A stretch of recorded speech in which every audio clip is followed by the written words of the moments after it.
दोस्तों, अगर आपके भी सपने अधूरे हैं तो इस कहानी को अवश्य देखें। यह कहानी आपको यह सिखाएगी कि अपने सपनों को कभी न छोड़ें, चाहे कितनी भी कठिनाई क्यों ना आ जाए। यह कहानी एक ऐसे लड़के के बारे में है जिसने एक दुर्घटना में अपना बायां हाथ खो दिया था। इस वजह से उसके माता पिता उसे जूडो सीखने से रोकते थे। आइए कहानी शुरू करते हैं। जापान के एक छोटे से कस्बे में रहने वाले 10 वर्षीय ओकायो को जूडो सीखने का बहुत शौक था, पर बचपन में हुई एक दुर्घटना में बायां हाथ कट जाने के कारण उसके माता पिता उसे जूडो सीखने की आज्ञा नहीं देते थे। पर अब वो बड़ा हो रहा था और उसकी जिद भी बढ़ती जा रही थी। अंततः माता पिता को झुकना ही पड़ा और वो ओकायो को नजदीकी शहर के एक मशहूर मार्शल आर्ट्स गुरु के यहां दाखिला दिलाने ले गए। गुरु ने जब ओकायो को देखा तो उन्हें अचरज हुआ कि बिना बाएं हाथ का यह लड़का भला जूडो क्यों सीखना चाहता है। उन्होंने पूछा, तुम्हारा तो बायां हाथ ही नहीं है, तो भला तुम और लड़कों का मुकाबला कैसे करोगे? यह बताना तो आपका काम है, ओकायो ने कहा। मैं तो बस इतना जानता हूं कि मुझे सभी को हराना है और एक दिन खुद सेंसेई मास्टर बनना है। गुरु उसकी सीखने की दृढ़ इच्छा शक्ति से काफी प्रभावित हुए और बोले, ठीक है, मैं तुम्हें सिखाऊंगा, लेकिन एक शर्त है, तुम मेरे हर एक निर्देश का पालन करोगे और उसमें दृढ़ विश्वास रखोगे। ओकायो ने सहमति में गुरु के समक्ष अपना सर झुका दिया। गुरु ने एक साथ लगभग 50 छात्रों को जूडो सीखना शुरू किया।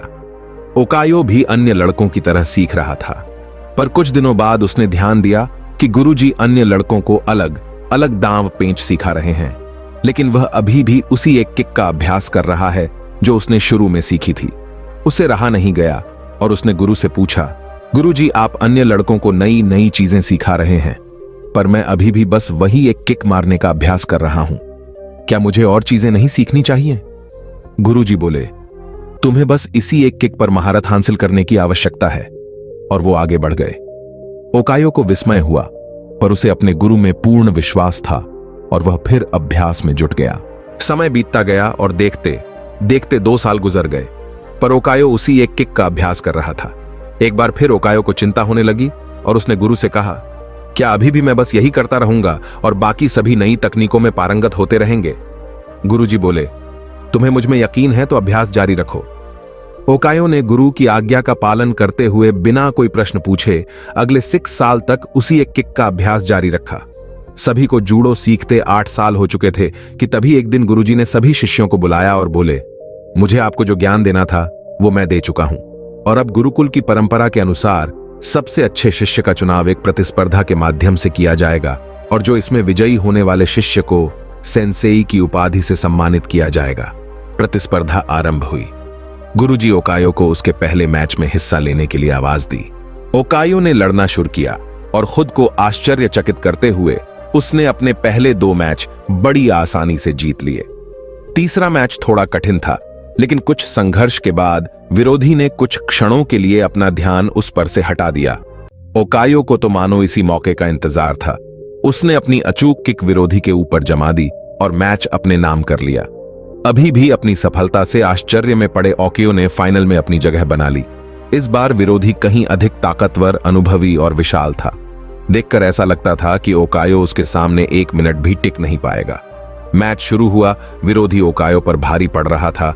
रेफरी ने मैच रोककर विरोधी को विजेता घोषित करने का प्रस्ताव रखा, लेकिन तभी गुरुजी ने उसे रोकते हुए कहा, नहीं, मैच पूरा चलेगा। मैच फिर से शुरू हुआ। विरोधी अति आत्मविश्वास से भरा हुआ था और अब ओकायो को कम आंक रहा था और इसी दंभ में उसने एक भारी गलती कर दी। उसने अपना गार्ड छोड़ दिया। ओकायो ने इसका फायदा उठाते हुए 8 साल तक जिस किक की प्रैक्टिस की थी उसे पूरी ताकत और सटीकता के साथ विरोधी के ऊपर जड़ दी और उसे जमीन पर धराशायी कर दिया। उस किक में इतनी शक्ति थी कि विरोधी वहीं मूर्छित हो गया और ओकायो को विजेता घोषित कर दिया गया। मैच जीतने के बाद ओकायो ने गुरु से पूछा, सेंसेई, भला मैंने यह प्रतियोगिता सिर्फ एक मूव सीखकर कैसे जीत ली? तुम 2 वजहों से जीते, गुरुजी ने उत्तर दिया। पहला, तुमने जूडो की एक सबसे कठिन किक पर अपनी इतनी मास्टरी कर ली कि शायद ही इस दुनिया में कोई और यह किक इतनी दक्षता से मार पाए। और दूसरा कि इस किक से बचने का एक ही उपाय है और वह है विरोधी के बाएं हाथ को पकड़कर उसे जमीन पर गिराना। ओकायो समझ चुका था कि आज उसकी सबसे बड़ी कमजोरी ही उसकी सबसे बड़ी ताकत बन चुकी थी। मित्रों, मानव होने का मतलब ही है अपूर्ण होना। अपूर्णता अपने आप में बुरी नहीं होती, बुरा होता है हमारा उससे निपटने का तरीका। ओकायो एक ऐसे व्यक्ति का उदाहरण है जिसने अपनी अपूर्णता को अपनी सबसे बड़ी ताकत में बदल दिया। ओकायो एक छोटा लड़का था जिसका बायां हाथ बचपन में एक दुर्घटना में कट गया था। इस कारण उसके माता पिता उसे जूडो सीखने से रोकते थे, लेकिन ओकायो का सपना था कि वह एक दिन एक महान जूडो खिलाड़ी बने। ओकायो ने अपने सपने को पूरा करने के लिए कड़ी मेहनत की। उसने अपने गुरु की आज्ञा का पालन करते हुए बिना किसी प्रश्न पूछे अगले 6 साल तक उसी एक किक का अभ्यास किया। आखिरकार ओकायो का अभ्यास रंग लाया। एक प्रतियोगिता में उसने अपने बाएं हाथ के बिना अपने सभी विरोधियों को हराकर जीत हासिल की। ओकायो की कहानी हमें यह सिखाती है कि अपूर्णता हमारे रास्ते में आने वाली सबसे बड़ी बाधा नहीं होनी चाहिए। यदि हम दृढ़ निश्चयी हैं और कड़ी मेहनत करते हैं तो हम अपनी अपूर्णता को अपनी सबसे बड़ी ताकत में बदल सकते हैं। ओकायो की कहानी हमें यह भी सिखाती है कि हमारे पास हमेशा कोई ना कोई गुरु होता है जो हमें हमारी मंजिल तक पहुंचने में मदद कर सकता है। ओकायो के लिए उसका गुरु एक मशहूर मार्शल आर्ट्स गुरु था। गुरु ने ओकायो की प्रतिभा को पहचाना और उसे एक महान जूडो खिलाड़ी बनने में मदद की। तो यदि आपके पास कोई सपना है तो उसे कभी ना छोड़ें। अपनी अपूर्णता को अपनी ताकत में बदलें और अपने गुरु की मदद से अपनी मंजिल तक पहुंचें। यहां ओकायो की कहानी से कुछ महत्वपूर्ण सबक दिए गए हैं। अपने सपनों को कभी ना छोड़ें, अपनी अपूर्णता को अपनी ताकत में बदलें, अपने गुरु की मदद लें। आशा है कि आपको यह कहानी पसंद आई होगी।